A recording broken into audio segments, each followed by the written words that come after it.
அப்படியே ஜெபிப்போம். ஸ்தோத்திரிக்கிறோம் இயேசுவே, துதிக்கிறோம் ராஜா. நல்லவரும் வல்லவரும் கிருபை நிறைந்தவரே, நாங்கள் ஸ்தோத்திரிக்கிறோம். எங்கள் அன்புக்கும் அதிகமாக நேசிக்கும் எங்கள் அன்பின் பரலோகத்தின் பிதாவே ராஜா, இதோ இந்த நாளிலுமாய் கூட கர்த்தாவே அப்பா வார்த்தை கொடுக்கும்படியாக அப்பா நீரை அழைக்கும் கிருபைக்காக நான் நன்றி செலுத்துகிறேன். இதோ இந்த நாள் கர்த்தாவே பேச போகிற வார்த்தைகள் நான் அல்ல அப்பா, என்னை மறைத்து நீங்கள் வெளிப்படுங்க ராஜா. நான் பேசுகிற வார்த்தைகள் ஒவ்வொன்றும் வந்து எல்லா தேவ பிள்ளைகளுக்கு பிரோஜனமாக இருக்க நீங்கள் உதவி செய்ய இந்த காலத்தில் நாங்கள் ஒப்பு கொடுத்து சொல்லிக்கிறோம். இயேசுவின் நாமத்தில் ஜெபிக்கிறோம் பிதாவே, ஆமென். ஹல்லேலூயா. எத்தனை பேர் ஆண்டவருடைய வார்த்தையை கேட்க ஆவலா இருக்கீங்க? ஹல்லேலூயா. இன்னைக்கு வார்த்தைக்காக நாங்கள் எடுத்துக்கொண்டிருக்கிற தலைப்பு ரிக்வெஸ்டிங் தி லார்ட். தேவனை விண்ணப்பித்தல் அப்படின்னா ஜெபம். சுருக்கமா சொல்லலாம் அது ஜெபம். இல்லைன்னா தேவனை விண்ணப்பித்தல் தான் ஆண்டவரிடத்துல நம்ம விண்ணப்பத்தை செலுத்துறது ஜெபம். ரிக்வெஸ்டிங் தி லார்ட் பிரேயர். எடுத்து வாசிங்க. எத்தனை பேருக்கு ஒரு குழப்பம் இருக்கும்? நான் டெய்லி ஜெபம் பண்ணுறேன், நான் ஒரு விஷயத்துக்காக டெய்லி நான் மன்றாடிக்கிட்டே இருக்கேன், ஆண்டவர் ஏன் என் ஜெபத்துக்கு பதில் கொடுக்கவே மாட்டேங்கிறார்? நான் உபவாசித்து நான் ஜெபிச்சிட்டேன், நான் வந்துட்டு போராடி ஜெபிச்சிட்டேன், நான் கண்ணீர் விட்டு ஜெபிச்சிட்டேன், சபைக்கு போய் ஜெபிச்சிட்டேன், எல்லா ஊழியக்காரருடைய விண்ணப்பங்களை சொல்லி நான் ஜெபிக்கிறேன். நான் என் ஜெபத்துக்கு ஏன் இன்னும் பதில் கேட்க? யாருக்கா குழப்பம் இருக்கா? யாராவது யோசிச்சிருக்கீங்களா? சில பேர் யோசிக்க மாட்டேன்னா நம்ம ஜெபிக்கிறதே இல்லை. ஜெபம் அப்படின்னா என்னது எனக்கு ஜெபிக்கவே தெரியாது, நான் சர்ச்சைக்கு போறேன் வரேன் அவ்வளோதான், அப்படி கிடையாது. நம்ம ஜெபிக்கணும். ஆனால் ஜெபத்துக்கு பதில் வராததுக்கான காரணம் என்ன? எதுக்கு நம்ம ஜெபிக்கணும், எப்படி ஜெபிக்கணும், இதுதான் நம்ம இன்னைக்கு நம்ம பார்க்க போறோம். ஏன்னா நம்ம இப்போ நீங்கள் யாராவது ஒரு உதவி கேட்குறீங்கன்னு வச்சுக்கோங்க, அவங்கள்ட்ட போய் நீங்கள் ஏதாவது ஹார்ஷாக கேட்பீங்களா? நீ கொடு, நீ செய்யணும், நீ கொடுத்து தான் ஆகணும், எனக்கு ஒரு 10,000 ரூபாய் காசு கொடு அப்படியே கேட்போம். எனக்கு ப்ளீஸ் ஒரு 10,000 ரூபாய் காசு கொடுங்க அப்படி நம்ம எப்படி அதை ரிக்வெஸ்ட் பண்ணி நம்ம கேட்குறோம். அதே போல் நம்ம ஆண்டவரத்தில் எப்படி நம்ம ஜெபத்தை கேட்கணும், எப்படி நம்மளோட தேவைகள் ஆண்டவரத்தில் சொல்லணும், எதுக்காக நம்ம ஜெபிக்கணும், அப்புறம் எப்படி ஜெபிக்கலாம்ன்றதை பற்றி தான் நம்ம பார்க்க போகிறோம். எடுத்து வாசிங்க. யோவான் 16வது அதிகாரம் 24வது வசனம். John the Gospel chapter 16 verse 24. இதுவரைக்கும் நீங்கள் என் நாமத்தினாலே ஒன்றும் கேட்கவில்லை.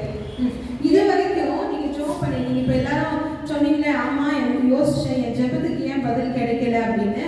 இதுவரைக்கும் நீங்க என்ன செஞ்சிருக்கீங்க அப்படின்னா ஆண்டவருடைய நாமத்தை யூஸ் பண்ணி நீங்க ஜெபிக்க கிடையாது. நீங்க ஜெபம் பண்ணிக்க, எனக்கு இந்த தேவை இருக்கு, எனக்கு கடன் பிரச்சனை இருக்கு மாறணும், என் கவலை இருக்கு மாறணும், கண்ணீர் இருக்கு மாறணும், என் குடும்பத்துக்கு எல்லா தேவையை சந்திக்கணும், எல்லாம் நீங்க சொல்றீங்க. நீங்க ஜெபிக்கிறீங்க, கண்ணீர் வடிக்கிறீங்க, ஒரு பாகத்தை பிடிக்கிறீங்க, உபவாசம் பேர்ல பட்டினி எடுக்கிறீங்க, எல்லாம் பண்றீங்க. ஆனால் ஏன் பதில் கிடைக்கலன்னா நீங்க அவரோட நாமத்தினால ஜெபிக்கல. அவருடைய நாமத்தை நம்ம என்ன செய்யல, எடுத்து நம்ம ஜெபிக்கல. வாசிங்க தொடங்கி. இதுவரைக்கும் நீங்கள் என் நாமத்தினாலே ஒன்றும் கேட்கவில்லை. கேளுங்கள், அப்பொழுது உங்கள் சந்தோஷம் நிறைவாக இருக்கும்படி பெற்றுக்கொள்வீர்கள். நீங்க என்ன செய்யணும்? ஆண்டவருடைய நாமத்தினால கேட்கணும். எனக்கு பலன் இருக்கு, எனக்கு அறிவு இருக்கு, என் படிப்பு இருக்கு, எனக்கு வேலை கிடைக்கும், எனக்கு பலன் இருக்கிற வரைக்கும் நான் வேலை செய்வேன், இப்படிதான் நம்ம சொல்றோமே தவிர அவருடைய நாமத்தினால நம்ம என்ன செய்யறது, எந்த ஜெபத்தையும் நம்ம ஏறெடுக்கல. அதனாலதான் நம்ம கர்த்தர் பதில் கொடுக்காம இருந்திருக்கார். ஆனா அதே தொடர்ந்து சொல்றாரு, நீங்க கேளுங்க, அப்போது உங்களுக்கு என்ன செய்வேன், உங்கள் சந்தோஷம் நிறைவாக இருக்கும். சந்தோஷம் நிறைவா இருக்கும். நீங்க ஒரு 10 ரூபாய் கேட்டு 1 ரூபாய் கிடைச்சா செய்யும், எனக்கு கிடைச்சிச்சு அப்படின்னு சந்தோஷப்படுறீங்க. ஆனா கர்த்தர் என்ன செய்யற, உங்களுக்கு நிறைவான சந்தோஷத்தை கொடுக்க சித்தமுள்ளவரா இருக்கிறார். அதுக்கு நீங்க என்ன செய்யணும், அவருடைய நாமத்தினால ஜெபிக்கணும். அவருடைய நாமத்தினால நம்ம ஜெபிக்கும் போது கர்த்தர் என்ன செய்யறாரு, எல்லாவற்றிலும் உங்களுக்கு நான் கொடுப்பேன், என்னோட நாமத்தினால ஜெபிக்கும் போது நான் கொடுப்பேன் என்று கர்த்தர் நமக்கு வாக்கு கொடுக்குறார். ஆகையால் என்ன செய்யணும், கேட்கணும், அதுவும் ஆண்டவருடைய நாமத்தினால ஜெபிக்கணும். நம்ம ஜெபிக்கிற ஜெபம் ஆண்டவருடைய நாமத்தினால நம்ம ஜெபிக்கணும். வாசிங்க அடுத்து யோவான் 16வது அதிகாரம் 24வது வசனம். எப்ப நம்ம ஜெபிக்கணும், எந்த மாதிரியான ஒரு சிச்சுவேஷன்ல நம்ம ஜெபிக்கணும் பாருங்க. யோவான் 16வது அதிகாரம் 22வது வசனம். இதுவரைக்கும் நீங்கள் என் நாமத்தினாலே ஒன்றும் கேட்கவில்லை. கேளுங்கள், அப்பொழுது உங்கள் சந்தோஷம் நிறைவாயிருக்கும்படி பெற்றுக்கொள்வீர்கள். John chapter 16 verse 22. இதுவரை அதுபோல நீங்களும் எப்பொழுதும் துக்கப்படுவீர்கள். So with you now is your time of grief, but I will see you again and you will rejoice and no one will take away your joy. அடுத்து என்னன்னா, நீங்க சோகமா இருக்கிறது ஐயோ என் சோகத்தை ஆண்டவர் கொடுத்துட்டாரு, என் சோகத்தை ஆண்டவர் நம்ம திட்டுறோம், ஆண்டவருக்கு நம்ம புலம்புறோம். ஐயோ எனக்கு ஏன் சோகத்தை கொடுத்தாரு, ஏன் இந்த மாதிரியான கஷ்டமான ஒரு நேரத்தை எனக்கு கொடுத்தாரு அப்படின்னு நம்ம அதெல்லாம் செய்யறோம், புலம்புறோம், ஆண்டவரை திட்டுறோம். ஆண்டவர் என்ன செய்யறோம், அவரை நம்ம என்னென்ன செய்யணுமோ எல்லாமே செய்யறோம். ஆண்டவர் மேல கோபமா இருக்கிறோம்.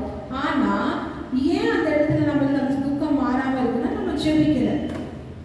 அந்த துக்கம் மாறணும் அப்படின்னா நீங்க அதான் வசனம் சொல்லுது, இது வரைக்கும் உங்களுடைய துக்கம் துக்கம், ஆனால் அதுக்கடுத்து நீங்க திரும்ப துக்கத்தை பார்க்காம நீங்க சந்தோஷம் இருக்கணும் அப்படின்னா நீங்க என்ன செய்யணும், ஜெபிக்கணும்.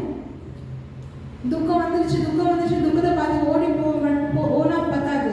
நம்ம என்ன செய்ய, துக்கத்தை கர்த்தர் மாற்றணும் அப்படின்னு சொல்லி நம்ம என்ன செய்யணும், ஜெபிக்கணும், ஆண்டவரிடத்துல முறையிடணும். அப்பா எப்படியாவது இந்த துக்கம் என்னை விட்டு போகணும், எப்படியாவது துக்கத்தை கொடுக்குற இந்த பிரச்சனை என்னை விட்டு போகணும், எப்படியாவது எனக்கு துக்கத்தை கொடுக்குற இந்த வியாதி என்னை விட்டு போகணும் சொல்லி நம்ம என்ன செய்யணும், ஆண்டவரிடத்துல ஜெபிக்கணும், மன்றாடணும், அவரோட நாமத்தை யூஸ் பண்ணி நம்ம ஜெபிக்கணும். அப்படி தொடர்ந்து மத்தேயு 6:25-34 மத்தேயு 6:25-34 நம்ம எப்படியெல்லாம் கவலைப்படுறோம், நம்ம ஏன் கவலைப்பட பார்க்கலாம். வாசி Matthew chapter 6 verse 25-34. என்னத்தை உண்போம், என்னத்தை குடிப்போம் என்று உங்கள் ஜீவனுக்காகவும், என்னத்தை உடுப்போம் என்று உங்கள் சரீரத்துக்காகவும் கவலைப்படாதீர்கள். நம்ம எதுக்காக கவலைப்பட்டு இருக்கோம்னா, நம்மளுக்கு நான் என்னென்ன சாப்பிட போறேன், நான் என்ன ட்ரெஸ் பண்ண போறேன், நான் என்ன இருக்க போறேன், இந்த மாதிரியே நம்ம கவலைப்பட்டு இருக்கோம். ஆனா வாசிங்க, என்று உங்களுக்கு சொல்கிறேன், ஆகாரத்தை பார்க்கிலும் ஜீவனும் உடலை பார்க்கிலும் சரீரமும் சிரேஷ்டர்கள் அல்லவா? ஆகார கட்சிகளை கவனித்து பாருங்கள், அவைகள் நினைத்ததும் இல்லை, அறிந்ததும் இல்லை. இது ஒரு சின்ன ஒரு எக்ஸாம்பிள் ஆண்டவர் கொடுத்தாரு. ஆகாயத்துல பறக்கிற பறவைகளை பாருங்க, அது ஏதாவது கவலைப்படுதா? நான் எப்படி பறக்க போறேன், நான் எங்க போய் சாப்பிட போறேன், நான் என்ன சாப்பிட போறேன், நான் எங்க போய் தண்ணி குடிக்க போறேன், ஏதாவது கவலைப்படல. அது விசாரிக்க என்ன பண்ணுது, ஹாய் என்ன செய்யுது, ஒரு ஊர் மாதிரி இன்னொரு ஊர் என்ன செய்யுது பறந்து போய். அதே மாதிரி நம்மளும் ஒரு ஊர் டு இன்னொரு ஊர் போகணும்னு நான் சொல்ல வரல. அதே போல நம்மளும் எப்படி இருக்கணும்னா கவலைப்படாம இருக்கணும். நீங்க கவலைப்படாம இருக்கணும், எனக்கு இந்த கவலையை விட்டு என்னை விட்டு போகணும் அப்படின்னு சொன்னா நீங்க என்ன செய்யணும், ஜெபிக்கணும். வாசி 24வது வசனம், அதுலயே 34 ஆகையால் நாளைக்காக கவலைப்படாதீர்கள், நாளை தினம் தன்னுடையவர்களுக்காக கவலைப்படும், அந்தந்த நாளுக்கு அதனதின் பாடு போகும். இப்போ நம்ம என்ன செய்யறோம், நாளைக்கு நான் என்ன செய்ய போறேன், நாளைக்கு நான் எங்க போய் நான் என்ன வேலை செய்ய போறேன், எப்படி நான் என்ன காரியம் நான் செய்ய போறேன்னு சொல்லி நம்ம நாளை தினத்தை குறிச்சு நம்ம என்ன செய்யறோம், கவலைப்பட்டுட்டே இருக்கோம். ஆனால் நாளை தினம் என்ன செய்யுமா, நம்மளுக்கு என்ன செய்யணும்னு சொல்லி அது கவலைப்படணுமா. அந்த இடத்துல பார்க்கும்போது சொல்லு, therefore do not worry about tomorrow, for tomorrow will worry about itself. நாளை தினம் அதை குறிச்சு என்ன செய்யணும், இந்த மாதிரி ஒரு தேவ பயபக்தி உள்ள பிள்ளைக்கு நான் என்ன செய்ய போறேன் அப்படின்னு நாளை தினம் நம்மளுக்காக கவலைப்படணும். நம்ம கவலைப்பட்டு ஒரு மூலம் கூட்டவும் முடியாது, குறைக்க முடியாது. ஆகையால கர்த்தர் நாளைக்கு நமக்கு என்ன வச்சுட்டாலும் கவலைப்படாம இருக்கணும்னா நீங்க என்ன செய்யணும், ஜெபிக்கணும். இன்னைக்கு நீங்க ஜெபிக்கணும், இப்போ நீங்க ஜெபிக்கணும். அப்பா நாளைக்கு தான் இப்படி இருக்கு, நீங்க பாத்துக்கோங்க, நீங்க பிளான் பண்ணக்கூடாது. நாளைக்கு நான் இது செய்ய போறேன், நான் இங்க போக போறேன், இது பண்ண போறேன், நான் போகணும், உங்களுடைய கருத்துல ஒப்பு கொடுக்குறேன் அப்படின்னு நம்ம என்ன செஞ்சு ஜெபிக்கணும். அப்ப கர்த்தர் எல்லா காரியங்களும் என்ன செய்வாரு, நம்மளுக்கு வாய்க்க செய்ய சித்தமுள்ளவராக இருக்கிறார். அடுத்து வாசிங்க யோவான் 16:33 வசனம். John chapter 16 verse 33. எதுக்காக ஜெபிக்கணும்? அடுத்து என்னிடத்தில் உங்களுக்கு சமாதானம் உண்டாயிருக்கும் பொருட்டு இவைகளை உங்களுக்கு சொன்னேன். அவ்வளவுதான். உலகத்தில் உங்களுக்கு உபத்திரம் உண்டு, ஆனாலும் திறன் கொள்ளுங்கள், நான் உலகத்தை ஜெயித்தேன் என்றார். அடுத்து என்னதுக்காகனா சமாதானத்துக்காக நம்ம என்ன ஜெபிக்கணும், நம்ம என்ன செய்யணும், ஜெபிக்கணும். சமாதானம் வேணும் நம்மளுக்கு. நம்மளுக்கு என்ன பிரச்சனைகள் என்ன பாடு வந்தாலும் நம்ம என்ன செய்யக்கூடாது, ஒரு திடீர்னு ஒரு முடிவு நம்ம எடுக்கக்கூடாது. நம்மளோட வாழ்க்கையில சமாதானமாக பேஷண்டா பீஸ்ஃபுல்லா நம்ம என்ன செய்யணும், ஒரு ஏதாவது என்ன விதமான ஒரு நம்மளுடைய வாழ்க்கையில பெரிய ஒரு முடிவு டிசிஷன் நம்ம எடுக்கணுமா இருந்தாலும் சரி சமாதானத்தோடு நம்ம எடுக்கணும். அதுக்கு நம்ம என்ன செய்யணும், ஜெபிக்கணும். நம்ம யாருமே இப்பெல்லாம் எழுத நமக்கு யாருமே சமாதானம் எல்லாமே இன்ஸ்டன்டா இமீடியட்டா எல்லாமே முடிக்கணும். இன்னைக்கு நான் நினைச்சேன் எனக்கு இப்பவே வேணும், நான் எங்கேயும் போகணும்னு நினைச்சு இப்பவே நான் போகணும், இப்பவே சரி எல்லாமே இமீடியட்டா நினைக்கிறோம். அப்படி கிடையாது. சமாதானத்தை பேஷன்ஸா நம்ம நம்ம எல்லா டிசிஷனும் நமக்கு ஜெபம் வேணும். அவர் ஆண்டவர் என்ன செஞ்சிட்டாரு, in this world you will have trouble. இந்த உலகத்துல பாடுகள் இருக்க தான் செய்யும், இல்லாம இருக்காது. எல்லா மனுஷனுக்கும் ஏதோ ஒரு விதமான பாடுகள், துன்பங்கள், பிரச்சனைகள் எல்லாம் இருக்கும். ஆனா கர்த்தர் உலகத்தை என்ன செஞ்சிட்டாரு, ஜெயிச்சிட்டாரு. அப்ப நம்ம ஆண்டவர் பிள்ளை, நம்மளுக்கு கர்த்தர் ஜெயிக்க ஆண்டவர் நமக்கு என்ன செய்யற வழிவசத்தை திறந்து கொடுக்குறாரு. அதுக்கு நம்ம என்ன செய்யணும், ஜெபத்துல காத்திருக்கணும். பொறுமையோடு சமாதானமான இதயத்தோட நம்ம என்ன செய்யணும், ஜெபத்தோட காத்திருக்கணும். அடுத்தோட வாசிங்க யோவான் 14:27. John chapter 14 verse 27. சமாதானத்தை உங்களுக்கு வைத்து போகிறேன், என்னுடைய சமாதானத்தை உங்களுக்கு கொடுக்கிறேன். உலகம் கொடுக்கிற பிரகாரம் நான் உங்களுக்கு கொடுக்கிறதில்லை. உங்கள் இதயம் கலங்காமலும் பயப்படாமலும் இருப்பதாக. நீங்க ஜெபம் பண்ணிட்டீங்கன்னா, நீங்க ஜெபம் பண்ணிட்ட பிறகு நம்மளுக்கு ஒரு சமாதானம் கிடைக்கும். அது எப்படின்னா ஆண்டவர் நமக்கு கொடுக்குற சமாதானம். நீங்க பாருங்க, பயங்கர பிரச்சனை, கவலை, கண்ணீரோட நீங்க போய் ஒரு செகண்ட் ஆண்டவர் பாதத்துல உட்கார்ந்து உண்மையாக அவருடைய நாமத்தினால நீங்க ஜெபிச்சீங்கன்னா ஒரு லகுவான இருதயம், ஒரு ரிலீஃப் நம்மளுக்கு கிடைக்கும். அது எதனால, அதான் இந்த ஆண்டவர் சொல்லிட்டாரு, உலகத்துல கொடுக்குற சமாதானம் அல்ல, நான் கொடுக்குற சமாதானம். நான் ஆண்டவர் என்ன செய்யறாரு, வாசிங்க வாசனத்தை. சமாதானத்தை உங்களுக்கு வைத்து போகிறேன், என்னுடைய சமாதானத்தையே உங்களுக்கு கொடுக்கிறேன். உலகம் கொடுக்கிற பிரகாரம் நான் உங்களுக்கு கொடுக்கிறதில்லை. உங்கள் இருதயம் கலங்காமலும் பயப்படாமலும் இருப்பதாக. நீங்க கலங்காமலும் பயப்படாமலும் இருக்கணும். இப்ப நீங்க ஒரு மனுஷனிடத்துல போய் சொல்லுங்க, எனக்கு இவ்வளவு பாடுகள் இருக்கு, எனக்கு சமாதானமா ரெண்டு வார்த்தை பேசணும்னா அவங்க யாரும் சமாதானமா பேசணும். நீ செஞ்சது தப்பு, நீ தான் தப்பு பண்ணிட்ட அப்படின்னா சொல்லுவாங்க. இன்னும் நம்மளுடைய துக்கத்தையும் நம்மளுடைய பாரத்தையும் நம்மளுடைய சோர்வையா நம்ம அதிகப்படுத்துவாங்க தவிர அதை அவங்க சரிப்படுத்த மாட்டாங்க. நம்ம ஆண்டவர்ல செபிக்கும் போது தான், அவருடைய பாதத்தை பிடிச்சி அவருடைய நாமத்தினால நம்ம கேட்கும் போதுதான் நம்மளுக்கு கர்த்தர் அவருடைய சமாதானத்தை கொடுக்குறாரு. அவர் திரும்ப சொல்றது எப்படி, என்னுடைய சமாதானத்தை உங்களுக்கு தரேன், சமாதானத்தை வச்சுட்டு நான் உங்களுக்கு போறேன்னு சொல்றாரு. ஆனா திரும்ப என்ன சொல்ற, என்னுடைய சமாதானம். அப்ப ஆண்டவருடைய சமாதானம் நமக்கு எவ்வளவு அருமையா இருக்கும். ஒரு மனுஷன் நமக்கு ஆறுதலா பேசினாலே நமக்கு எவ்வளவு லகவமா இருக்கும். அப்ப ஆண்டவர் அவருடைய சமாதானத்தை நம்மளுக்கு கொடுத்தாரு அப்படின்னா நம்மளுக்கு எந்த ஒரு கவலையோ பயமோ துக்கமோ நம்மளோட வாழ்க்கையில இருக்காது. பரிபூர்ணமான ஒரு சமாதானத்தை கர்த்தர் நமக்கு கட்டளையிடுவார். அடுத்து 4வது காரியம், பிலிப்பியர் 4வது அதிகாரம் 6-7 வசனம். Philippians chapter 4 verse 6 and 7.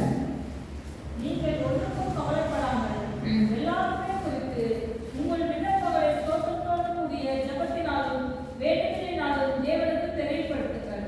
அப்போது எல்லா புத்திக்கும் மேலான தேவ சமாதானம் உங்கள் இருதயங்களையும் உங்கள் சிந்தனைகளையும் கிறிஸ்து இயேசுவுக்குள்ளாக காத்துக் கொள்ளும். இப்போ நீங்க சொல்லுவீங்க, நீ சொன்னல சமாதானத்துக்காக ஜெபம் பண்ணன்னு சொன்னா சமாதானத்துக்காக ஜெபம் பண்றேன், துக்கமா இருக்க நேரத்துல ஜெபம் பண்ண சொல்ல சரி நான் துக்கமா இருக்கிற ஜெபம் பண்றேன், அவ்வளவுதானே நம்ம ஜெபம் இல்ல. அந்த இடத்துல அழகா சொல்லுது, எல்லா நேரமும் in every situation நம்ம என்ன செய்யணும், ஜெபிக்கணும். அது ஃபர்ஸ்ட் லைன் மட்டும் வாசிங்க, 6வது வசனம். ஒன்றுக்கும் கவலைப்படாமல் எல்லாவற்றையும் குறித்து அப்படின்னு சொல்லி அவங்க சொல்லிச்சா. இங்கிலீஷ்ல பார்க்கும்போது எல்லா சுச்சுவேஷன், எவ்ரி சுச்சுவேஷன் அப்படின்னா நீ துக்கமா இருந்துக்கோ சரி, நீ சந்தோஷமா இருந்துக்கோ சரி, நீ கண்ணீராயிரு, கடன் பிரச்சனை என்னவா இருந்தாலும் சரி, நீ என்ன செய்யணும், ஜெபிக்கணும் அப்படின்னு நம்மளுக்கு வேலை சொல்லி தரும். நம்ம என்ன செய்யறோம், சந்தோஷமா இருக்கிற நேரத்தில் ஆண்டவரை நம்ம மறந்துடுறோம். நம்ம கேட்போம், அப்பா எனக்கு வேலை வேணும், எனக்கு வேலை வேணும், வேலை கிடைச்சணும், நம்ம என்ன செய்யணும், ஆண்டவரை மறந்துடுவோம். ஏசப்பா எனக்கு கடன் இருக்கு, கடன் அடிக்கணும்னு கடனை கர்த்தர் அடைப்பாரு, நம்ம என்ன செய்வோம், ஆண்டவரை மறந்துடுவோம். எனக்கு சமாதானம் வேணும்னீங்க, சமாதானம் கிடைச்சோன்னே ஆண்டவரை மறந்துடுவீங்க. ஆனா நம்ம எல்லா சுச்சுவேஷன், நீங்க சந்தோஷமா இருங்க, நீங்க எந்த பாடுகள் இல்லாம இருங்க, பிரச்சனைகள் இல்லாம இருங்க, கர்த்தர் உங்களை ஆசீர்வதிக்க சித்தமுள்ள இருக்கார் செய்த. ஆனால் அப்பயும் நீங்க என்ன செய்யணும், ஜெபிக்கணும். எவ்ரி சிச்சுவேஷன், எப்படிப்பட்ட பாடுகள் இருந்தாலும் சரி, பிரச்சனைகள் இருந்தாலும் சரி, அப்பயும் ஜெபம் பண்ணுங்க. எந்த நிலையிலும் கர்த்தர் நம்ம என்ன செய்யக்கூடாது, மறக்க கூடாது. கடைசி 7வது வசனத்தை வாசிங்க. அப்பொழுது எல்லா புத்திக்கும் மேலான தேவ சமாதானம் உங்கள் இதயங்களையும் உங்கள் சிந்தைகளையும் கிறிஸ்து இயேசுவுக்குள்ளாக காத்துக்கொள்ளும். அப்பதான் நம்மளுடைய சிந்தையை கர்த்தர் காக்கிறவரா இருக்கிறார். நம்ம சிந்தை என்ன செய்யும், நம்மளுக்கு என்ன செய்யும், நீ இந்த செய், இதை செய், இது தப்பான காரியம் செய்யல, நல்ல காரியம் இந்த மாதிரி செய் அப்படின்னு நம்ம இன்டியூஸ் பண்ணிட்டே இருக்கோம், நம்மள இன்ஃப்ளூயன்ஸ் பண்ணிட்டே இருக்கோம். அப்போ நீங்க என்ன செய்யக்கூடாது, தவறான டிசிஷன் எடுத்துக்கூடாது. நம்ம என்ன செய்யணும், ஹஸ்ட்ல அதாவது நம்மளுடைய டென்ஷன்ல படப்பட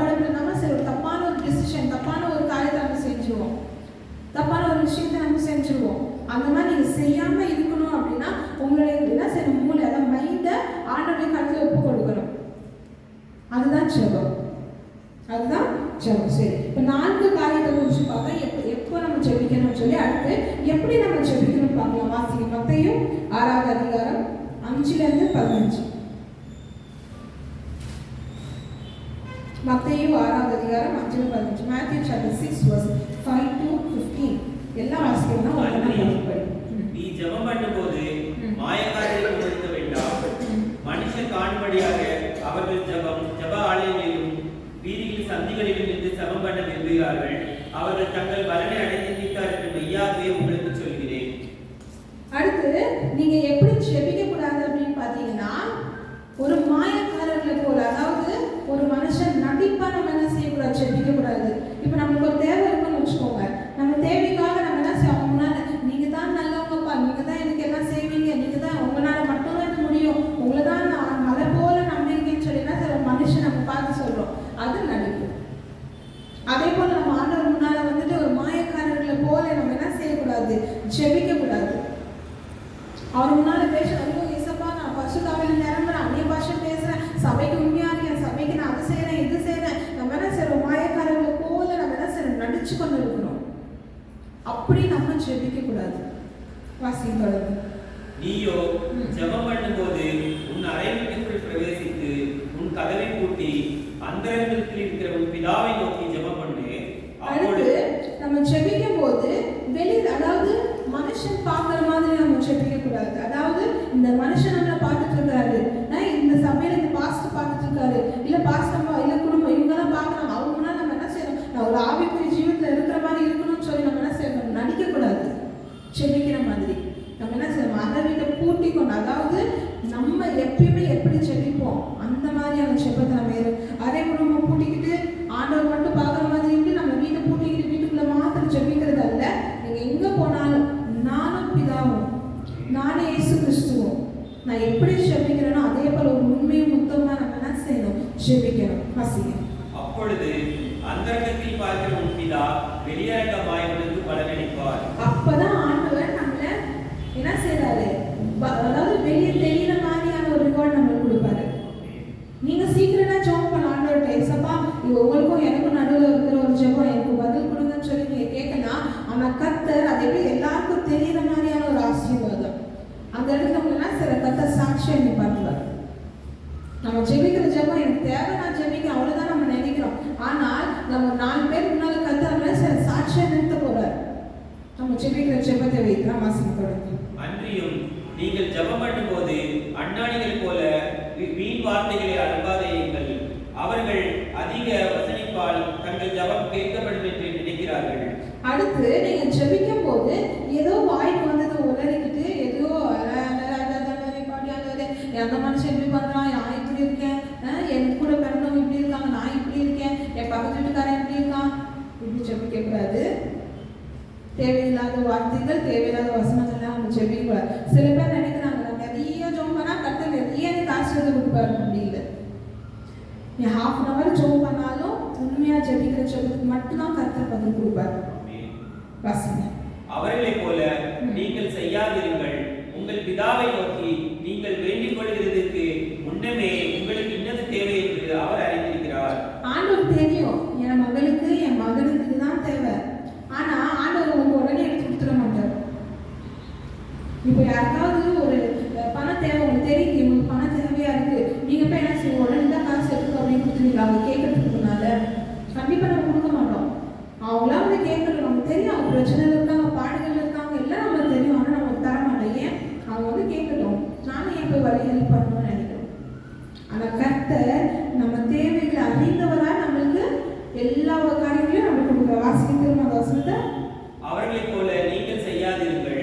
உங்கள் பிதாவை நோக்கி நீங்கள் வேண்டிக் கொள்கிறதுக்கு முன்னமே உங்களுக்கு இன்னது தேவை என்று அவர் அறிந்திருக்கிறார். அந்த தேவைகள் எல்லாம் கர்த்தர் அறிஞ்சிருக்கிறார். அவர் தெரியாம இல்ல, அறிஞ்சிருக்கிறார். ஆனால் நீங்க கேட்டீங்கன்னு வச்சுக்கோங்களேன், உடனே ஆண்டவர் நம்ம கொடுக்குறவரா இருக்கிறார். ஆமென். ஹல்லேலூயா. விசுவாசத்தோட ஆமென் சொல்லுமா. அடுத்து நீங்க பாத்தீங்கன்னா தெரியும், அடுத்த வசனம் பரலோகத்தில் இருக்கிற அந்த பரமமண்டலத்துக்கு போய் அந்த ஜெபம் வரும். ஓகே, அடுத்து வாசிப்போம். 1 யோவான் 5ஆம் அதிகாரம் 14வது வசனம். 1 John chapter 5 verse 14. எப்படி ஜெபிக்கணும் அடுத்து? 1 யோவான் 5ஆம் அதிகாரம் 14வது வசனம்.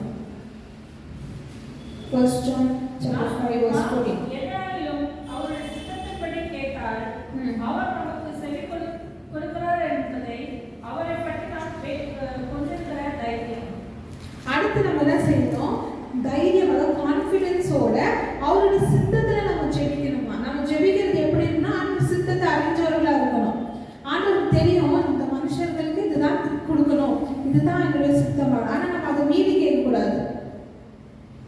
இப்போ நம்மளுக்கு ஆண்டவர் தெரியும் இவங்களுக்கு வந்துட்டு இந்த தேவையா இருக்கு. இப்போ நீங்க பாருங்க, நீங்களும் உங்க பிள்ளைங்க வந்துட்டு ஒரு 5 வயசுல ஒரு கார் வேணும்னு கேட்டா கொடுப்பீங்களா? கார் வேணும் அப்படின்னு உங்க பசங்க 5 வயசு குழந்தை கேட்க கொடுப்பீங்களா? கார் வாங்கி கொடுப்பீங்களா? கொடுக்குமா? இவங்களுக்கு தெரியும் அது வந்து அவங்களுடைய சத்துக்கு மீறினதா இருக்கு, அவங்களால அதை ஹேண்டில் பண்ண முடியாது. இப்போ அதே அவங்க வந்து ஒரு சின்ன சைக்கிள் கேட்குறாங்க, வாங்கி கொடுப்போமா? கொடுப்போம். அது நம்ம தேவையாகவும் இருக்கணும், நம்மளுக்கு தகுந்த மாதிரியான ஒரு காரியம் தான் ஆண்டோட சித்தம். ஆண்டோட சித்தம் எந்த நேரத்தில் நமக்கு என்ன செய்யணும் இருக்குதோ அதை கர்த்தர் அந்த நேரத்தில் நமக்கு கொடுப்பார். அதாவது நம்ம செபிக்கும் போது ஆண்டோட சித்தத்தை அறிந்து விசுவாசத்தோடு நம்ம செபிக்கணும். அடுத்து 1 தெசலோனிக்கர் 5ஆம் அதிகாரம் 17-18 வசனம். 1 Thessalonians chapter 5 verse 17 and 18.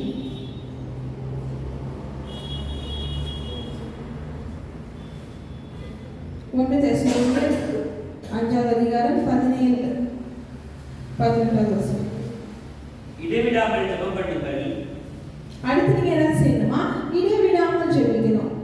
இடைவிடாமல் அப்படின்னு சொன்னா கேப் விடாம கண்டினியூவான் ஜெபம் பண்றது கிடையாது. டெய்லி வித்வுட் சீசிங் அப்படின்னு இங்கிலீஷ்ல. அதாவது இன்னைக்கு நான் இந்த நேரத்துல நான் ஜெபிக்கிறேன்னா நாளைக்கு அந்த இடத்துல நான் அந்த நேரத்தை ஜெப நேரத்தை நான் ஜெபிச்சு தான் ஆவேன். ஒரு பர்சிவரன்ஸ், அதாவது இந்த டைமுக்கு நான் செய்ய வேண்டிய ஜெபத்தை நான் கட்டாயமா நான் எங்க இருந்தாலும் நான் ஜெபிப்பேன்.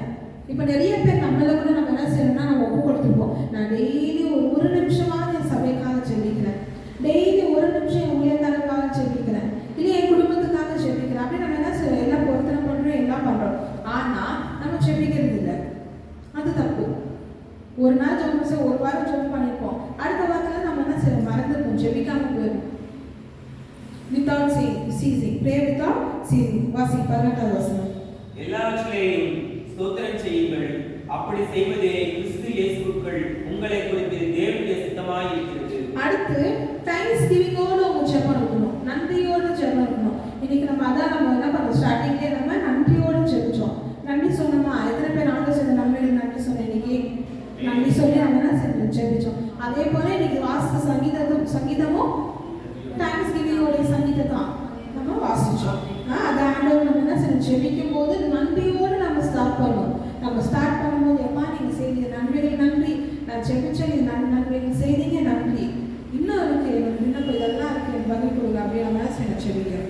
அடுத்து கடைசியாக வாசிங்க எபேசியர் 6ஆம் அதிகாரம் 18வது வசனம். Ephesians chapter 6 verse 18. மனுஷனுக்கு ஊழியம் செய்யாமல் கர்த்தருக்கு நற்பணத்தோட ஊழியம் செய்யுங்கள். எபேசியர் 6ஆம் அதிகாரம் 18வது வசனம். எந்த சமயத்திலும் சகலவிதமான வேண்டுதலோடும் விண்ணப்பத்தோடும் ஆவியினாலே ஜெபம் பண்ணி அடுத்து நம்ம எப்படி ஜெபிக்கணும்னா ஆவியோட ஜெபிக்கணும். ஒண்ணு பரிசுத்த ஆவியோட நம்ம ஜெபிக்கணும். பரிசுத்த ஆவியோட நம்ம செய்யணும் ஜெபிக்கிறவர்களா. இன்னொன்று ஆவியோடனா நம்ம ஆவியோட விழித்திருந்தவர்களா ஜெபிக்கணும். தூங்கிக்கிட்டே ஜெபிக்க கூடாது. ஏதோ கடமைக்காக நான் ஜெபிக்கிறேன்னு என் மைண்ட் எங்கேயோ இருக்கும், நான் ஜெபிக்கிறேன் வாய் மட்டும் ஜெபம் பண்ணிட்டு இருக்க கூடாது. அல்லது தூங்கிட்டே ஜெபம் பண்ணக்கூடாது. ஆவியில விழித்திருக்கிறவர்களாக பரிசுத்த ஆவியானவரை கொண்டு நம்ம ஜெபிக்கணும். வாசிங்க தொடர்ந்து. அதன் பொருட்டு மிகுந்த மன உறுதியோடும் சகல பரிசுத்தவான்களுக்காகவும் பண்ணும் வேண்டுதலோடும் விழித்துக் கொண்டிருங்கள். அடுத்து என்ன செய்யணும்னா விழித்து ஜெபிக்கணும். விழித்து அலர்ட்டா இருக்கணும் எப்பயுமே. நம்ம ஜெபிக்கும் போது நம்மளோட வாயை என்ன செய்வோம்? சாத்தான் பிடிச்சிக்குவோம். அவன் சொல்றதை நம்ம ஜெபிக்கிற மாதிரி ஆயிடும். இப்போ நம்ம பாரு உலகத்துக்காக ஜெபிக்கிறோம்னா உலகம் ஆசீர்வாதமா ஜெபம் பண்ணணும் அப்படின்னு நம்ம ஜெபம் பண்ணிட்டு இருப்போம். ஆனா உலகம் அழியணும் அப்பா, அதாகணும் இசப்பா, இதாகணும் அப்பா, மழை வரணும், அந்த மாதிரி தப்பான காரியத்தை ஜெபம் பண்ணிட்டு சாத்தா என்ன செய்வோம்? நம்மளுடைய பேர் நாம பிடிச்சி இந்த மாதிரி பண்ணணும். அதுதான் அலர்ட்டாக ஜெபம் பண்ணணும், விழித்திருந்து ஜெபிக்கணும். நம்ம எதுக்காக ஜெபிக்கிறோம், கரெக்டாக நம்ம ஜெபம் பண்ணுவோமா, நம்மளுடைய அந்த ஃப்ளோ கரெக்டாக ஜெபிக்கிறோமா அப்படின்ட்டு நம்ம நாம கர்த்தரிடத்துல நம்ம ஒப்பு கொடுத்து ஜெபிக்கணும். அப்புறம் யாருக்காக ஜெபிக்கணும்னா அந்த தேவ லார்ட்ஸ் பீப்பிள் அப்படின்ட்டு கடைசி வாசகத்தில் வாசிங்க. அதன் பொருட்டு மிகுந்த மனவுறுதியோடும் சகல பரிசுத்தவான்களுக்காகவும், சகல பரிசுத்தவான்கள் அப்படின்னு சொல்லி அவங்க கொடுத்த பரிசுத்தவான்கள்னா பரிசுத்தவான்கள் நிறைய பேர் எப்படி பரிசுத்தவான்கள் இல்லாம கூட இருக்கலாம். அதை இங்கிலீஷ் லார்ட்ஸ் பீப்புள், தேவனுடைய பிள்ளைகள் யாரெல்லாம் இருக்காங்க, ரட்சிக்கப்பட்டிருக்கலாம், ரட்சிக்கப்படாமல் இருக்கலாம், அல்லது ஞானஸ்தானம் எடுத்துக்கலாம், எடுக்காம இருக்கலாம், யாரெல்லாம் ஆணுடைய பிள்ளைகள் எல்லாருக்காக நம்ம என்ன செஞ்சு ஜெபிக்கிறோம். நம்ம இப்போ எப்படி ஆகிட்டோம்னா ஒரு செல்ஃபிஷாக இருக்கும் பாருங்க. நம்மளோட ஜெபம் பயங்கர செல்ஃபிஷாக இருக்குது. எனக்கு என் குடும்பம் என் பிள்ளைங்க எனக்காக தான் நான் ஜெபிக்கிறேன் அப்படிதான் நம்ம ஜெபம் பண்ணணும். நம்ம இன்னும் அந்த அந்த வட்டத்தை விட்டு நம்ம வெளியே போக அந்த சர்க்கிள்குள்ளேயே இருக்கோம் ஒரு செல்ஃபிஷாக. நம்ம வீடு பக்கத்தில் இருக்கிறவங்க கூட நம்ம ஜெபிக்கிறது, ஜெபிச்சா கூட எப்படி ஜெபிக்கிறோம், ஐயோ அவன் கார் வாங்கிட்டான் நான் கார் வாங்கலாம், அவன் வீடு கட்டிட்டான் நான் வீடு கட்டி, நம்ம படிச்சுட்டான் அவன் பிள்ளை வேலைக்கு போய் என் பிள்ளை வேலைக்கு போக சுற்று, இப்படிதான் நம்ம ஜெபிக்கிறோம். இது என்ன ஜெபம்? இப்படியா நம்ம ஜெபிக்கணும்? எப்படி நம்ம ஜெபம் கர்த்தர் பதில் கொடுப்பாரு? ஒரு விசுவாசம் இல்லாத ஜெபம், ஏதோ வாய்க்கு வந்தது உலகிட்டு இருக்கிற ஜெபம், நம்ம வாயை நம்ம மூலையை சாத்தான் கிட்ட கடன் கொடுத்துட்டு ஜெபிக்கிற ஜெபம், எப்படி கர்த்தர் பதில் கொடுப்பாரு? நம்ம எப்படி ஆண்டவர்கிட்ட நம்ம பதில் கிடைக்கலையேன்னு சொல்லி அவர் நம்ம திட்ட முடியும், அவர்கிட்ட நம்ம கோவப்பட முடியும். நீ உண்மையாக ஜெபம் பண்ணி ஆண்டவர் கொடுக்காம இருந்தா நீங்க ஆண்டவர் கேட்கல, சப்பா ஏன் பதில் தரல, ஆனா நான் செஞ்சதே தப்பான ஜெபமாச்சே, நான் சரியா நான் ஜெபிக்கலையே, நான் பரிசுத்தவான்களுக்காக ஜெபிக்கலையே. எத்தனை பேர் நம்ம ஊழியக்காரருக்காக எப்படின்னு ஜெபம் பண்ணுவீங்க உண்மையா? அப்ப நம்ம செய்யல. ஒரு நம்ம சபையில இருக்கிற நம்ம தெரிஞ்ச ஜனங்களுக்காக நம்ம ஜெபிக்கல, நம்ம தெரிஞ்ச நம்ம ஊழியக்காரருக்காக ஜெபிக்கல, எப்படி நீங்க உலகத்தில் இருக்கிற பரிசுத்தவான்களுக்காக ஜெபிப்பீங்க? மாறணும். நம்ம என்ன சொல்ல, நம்ம வட்டம் நம்ம மட்டும் இல்லை, நம்மளுக்காக ஜெபிச்சப்போ எல்லாருக்காகவும் ஜெபிக்கணும், விசுவாசத்தோட ஜெபிக்கணும், ஏதாவது இடைவிடாமல் ஜெபிக்கணும். நம்ம ஜெபிக்கிற ஜெபத்துக்கு கர்த்தர் கண்டிப்பா பதில் கொடுப்பார். இனியாவது நம்ம என்ன செய்ய ஒழுங்கா ஜெபிப்போம். ஆமென். ஹல்லேலூயா. கர்த்தர் பேசின வார்த்தைகளுக்காக ஸ்தோத்திரம். அழையில கண்ணீரை ஜெபிப்போம். ஸ்தோத்திரம் இயேசுவே, ஸ்தோத்திரம் அப்பா, துதிக்கிறோம் ஸ்தோத்திரிக்கிறோம். எங்கள் அளவுக்கும் அதிகமாக நேசிக்கும் எங்கள் பரலோகத்தின் பிதாவே, அப்பா இதோ இந்த நாளிலுமாய் கூட கர்த்தாவே நீர் அவரை பேசும் ஒவ்வொரு வார்த்தைகளையும் ஆண்டவரே என் மறைத்து என் வெளிப்பட்ட கிருபைக்காக நான் நன்றி செலுத்துகிறேன். இந்த பேசுகிற வார்த்தை தேவனை விண்ணப்பித்த ரிக்வெஸ்டிங் தி லார்ட் அப்படின்னு சொல்லி ஜெபத்தை குறித்து அப்பா நாங்கள் பேசியிருக்கிறோம். அப்பா எப்படி ஜெபிக்கணும் தெரியாத வண்ணமாக இத்தனை நாளும் ஆண்டவரே நாங்கள் ஏனோ தான் என்று ஜெபிச்சிருக்கிறோம். ஆனால் கர்த்தாவே அப்பா இப்போ சொன்ன காரியங்கள் எல்லாம் புரிந்து கொண்டு அப்படியே ஜெபிக்க இனியாவது ஒழுங்கா ஜெபிச்சு பதிலை பெற்றுக்கொள்ள இடத்திலிருந்து அப்பா அந்த பிள்ளைகளை கருத்தில் ஒப்பு கொடுக்கிறோம். என் ஆசிரியத்தை வழி நடத்தும். இயேசுவின் நாமத்தில் ஜெபிக்கிற பிதாவே, ஆமென்.